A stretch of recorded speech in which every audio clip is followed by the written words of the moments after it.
cara pembangunan desa. Pengertian dinamika pembangunan desa adalah proses yang bertujuan untuk meningkatkan kualitas hidup dan kesejahteraan masyarakat di desa daerah pedesaan.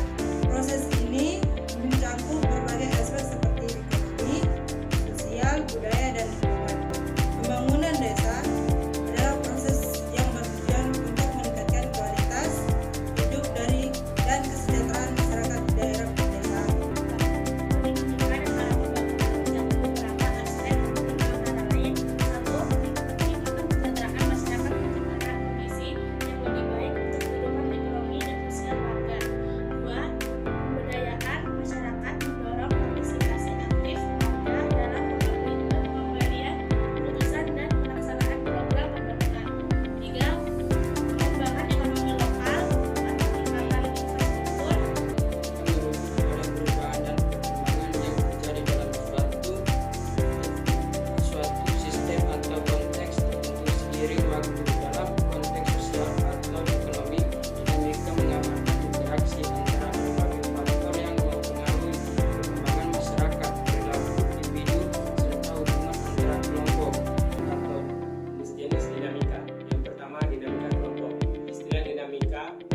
Kelompok berasal dari dua kata, yaitu dinamika dan kelompok.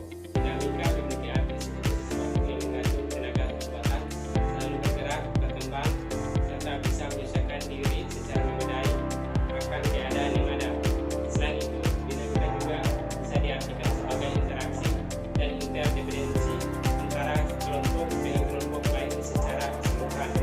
Yang kedua, dinamika sosial. Dinamika sosial adalah rangkaian bentuk permasalahan kehidupan yang akan dialami oleh seorang individu maupun kelompok yang melakukan bentuk mobilisasi sosial dengan sifat cepat sehingga pada akhirnya mampu memberikan perubahan pada keteraturan sosial yang sudah ada di lingkungan sosial masyarakat. Proses dinamika melibatkan serangkaian langkah atau tahapan yang menggambarkan perubahan dan perkembangan dalam suatu sistem.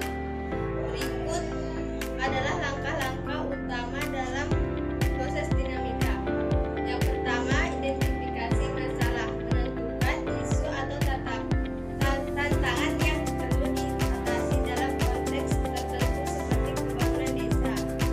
Kedua, pengumpulan data, pengumpulan informasi yang relevan untuk memahami konteks dan faktor-faktor yang terlibat seperti data sosial, ekonomi, dan lingkungan. Ketiga, analisis situasi, menganalisis data yang telah dikumpulkan untuk mengidentifikasi pola, hubungan, dan penyebab masalah yang ada. Desa sebagai keseluruhan untuk melakukan desa yang lebih baik dan berkelanjutan. Beberapa hal utama desa yang lain. Yang pertama, pemulihan ekonomi, meningkatkan peluang ekonomi melalui dukungan kecil dan menengah yaitu UMKM serta diversifikasi pembangunan. Kedua, peningkatan infrastruktur, membangun dan memperbaiki infrastruktur seperti jalan, transportasi, listrik, dan akses air bersih untuk mobilitas dan kualitas hidup. Pembangunan desa. 1. Sumber daya alam, ketersediaan dan pengelolaan sumber daya seperti tanah dan air. Yang kedua, sumber daya manusia,